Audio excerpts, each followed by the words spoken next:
The way Iceland handled the financial crisis was a little bit different from what has been done in other countries in Europe, in that way that the state was not as much a garant for the bank, and the taxpayers were not as much a garant for the banks.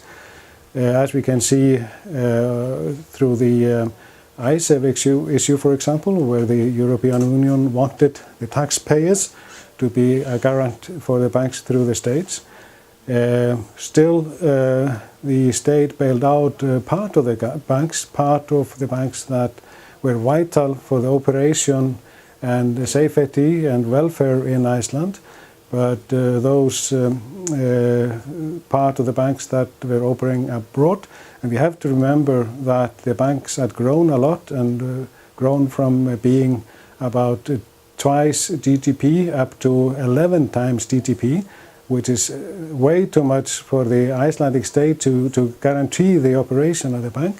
So it said, well, they just have to fall, and they were put into receivership and split into domestic banks and international bank.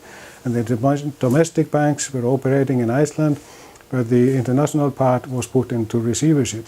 So we are still dealing with this. It's not finished quite yet, but still, if the European or the EU way would have been the way, then the state would have to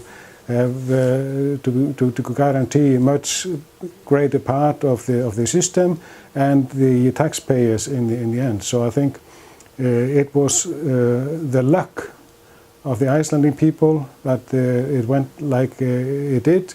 If we would have used exactly the same way as governments did in Europe, we would have been in a much worse situation.